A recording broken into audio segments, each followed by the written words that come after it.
Welcome back. In this demonstration, I'm going to talk about our planning sheet for our Stabile sculpture that we'll be making. Your planning sheet will look something like this to get started, and on the back of it, it should look something like this. Alright, you'll have these little rectangles that we'll work with, and you'll have your sketching area down here. Okay, so to start our plan sheet, number one, you're going to put your name on it. I'm going to put my name, Mr. Lundgren,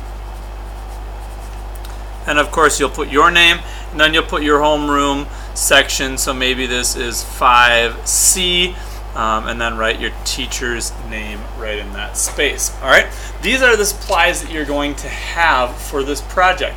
You're going to have 3 pieces of cardboard. This is all you get, so you have to plan out what you're going to use and how you're going to use it.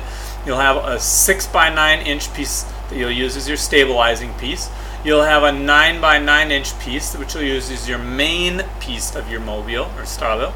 9 by 9 piece that you'll cut out your 5 balancing pieces with, and maybe you'll have some left over for different things. Alright, next you're going to have 5 pieces of wire, one 6-inch piece for a little piece right here to come out of your mobile.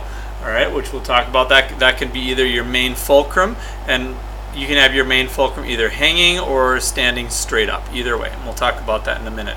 You'll have a 6-inch piece, which is going to be used for this piece here between the 2 equally balanced pieces, and then you'll have an 8-inch piece for here, a 10-inch piece for here, and a 12-inch piece that goes all the way over the top. So this is going to be a little less complicated than this Stabile that you see here.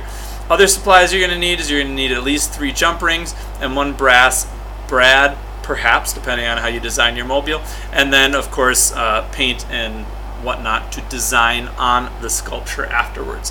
Things I want you to think about.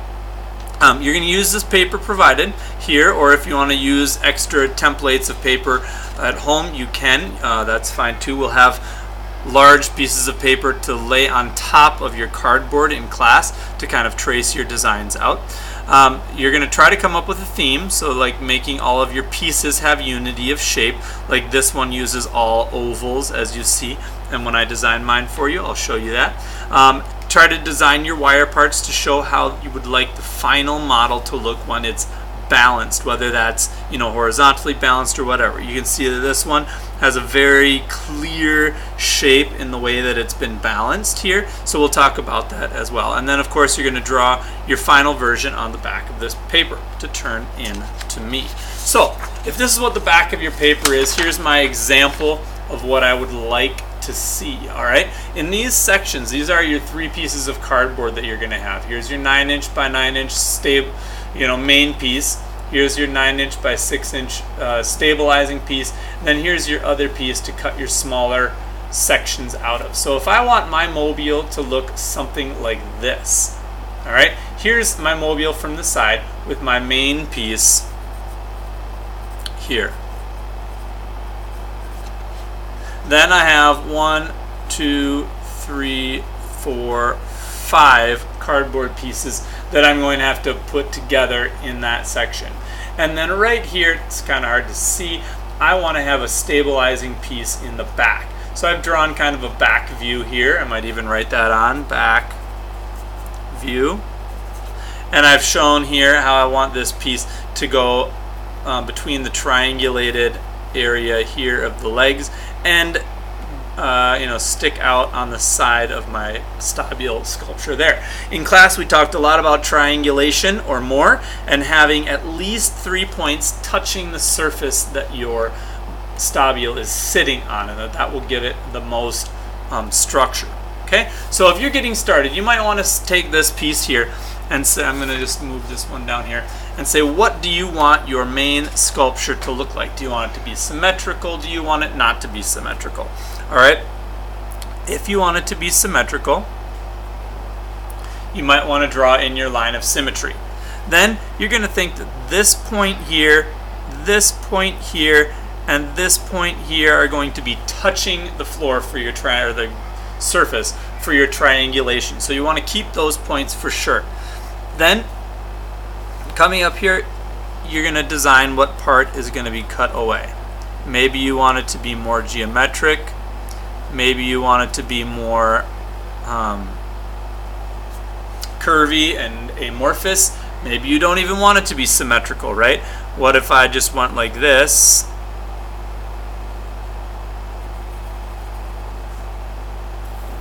That would definitely not be symmetrical. And when I folded it in half along this line to get triangulation, it would look different. Okay, so whatever you decide you want, you're going to draw that picture. Now I want this to be cut out here. It's going to give that interesting negative shape underneath.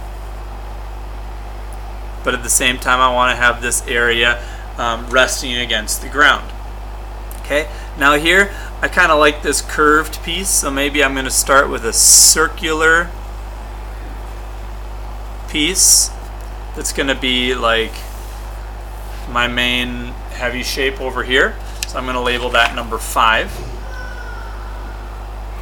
Then I'm going to have shape number 4, which is going to be a little bit smaller, and I'm going to change it a little bit more ovally. Number 3, which will be even smaller yet.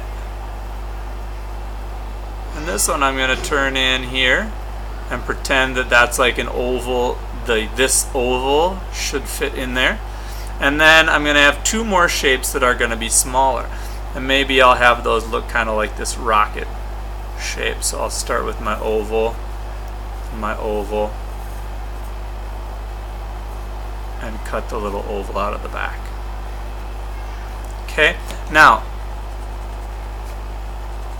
there's my 5 shapes. Now I've got a lot of leftover cardboard here. All of this is going to go to waste. So I might want to try to move these closer so that when I'm doing my design, these are closer and I don't waste all that cardboard. Because you can also use other pieces, this extra stuff, to put into your sculpture down here if you want. And I'll show you what that looks like when I start designing. Now this piece, if I want to triangulate this back piece and put some extra added support on, I'm going to do that here. And I'm going to just take kind of a zigzag like that, and I'll use this as the triangulated piece in the back, this little one here that has the X on it. I might have to adjust that as I go through, but those are my main pieces that I'm going to work with. Now you might have to experiment when you're working with your sculpture in class, and I understand that, but I want you to at least start with a good plan. Now here, this being my main sculpture, if I'm taking this one here and I'm bending it in half, you're going to see the bottom leg. It's going to triangle up and triangle down, and then this piece is going to be leaning backwards about like that, and that's going to be my line of symmetry here. Then this piece is going to come up on a diagonal. It's going to curve in, curve out, and go back up to the top, kind of like that. And then this back side, which you're not going to see, unfortunately, maybe I'll just go like this and I'll put in a dot here, kind of to show you where it might go.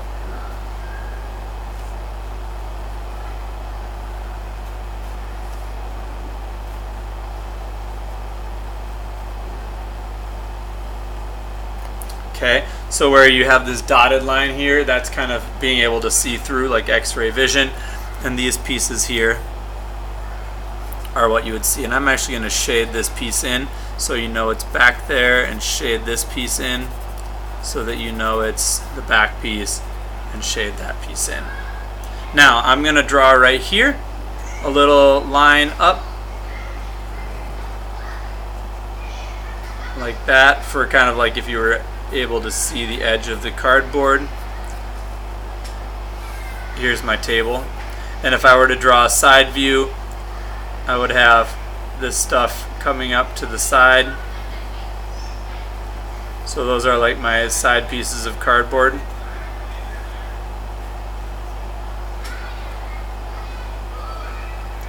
Okay, and here's my line of symmetry.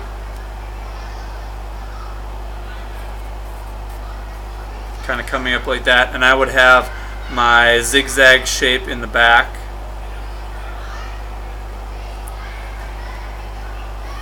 Looking something like this. Right? And this piece here would be the part that's going to come along the edge of it. Now that I've got that, I want to take my metal, my extra metal wire, my first one, and curve it out this way for my first piece. Then I need to have my one jump ring and take my second curved piece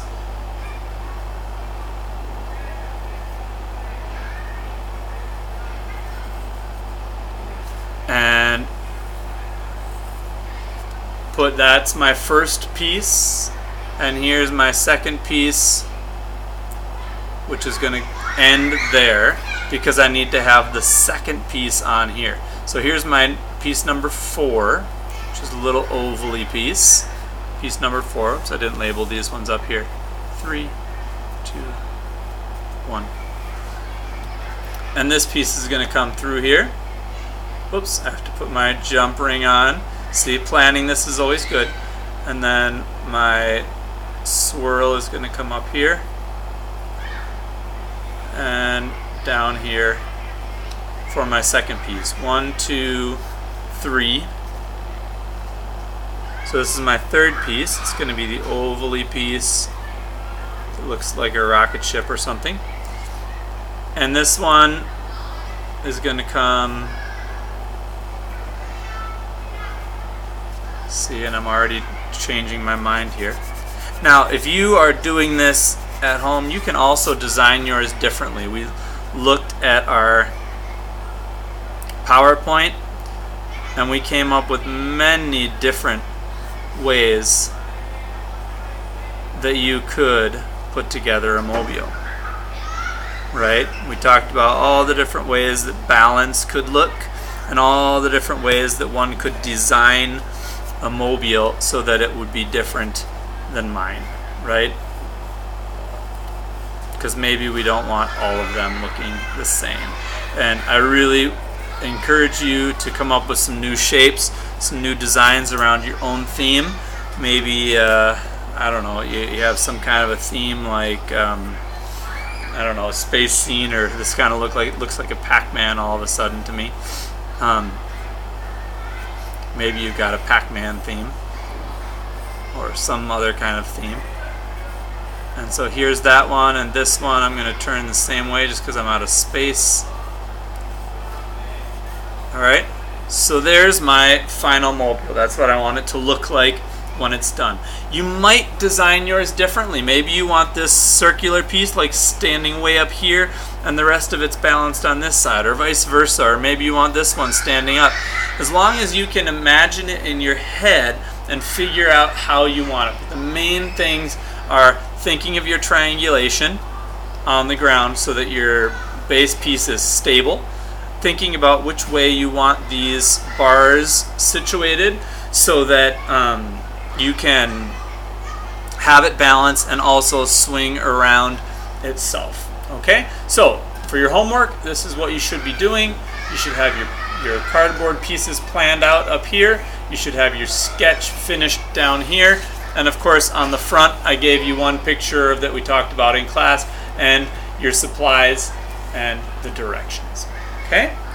So make sure you turn this in when you come to class.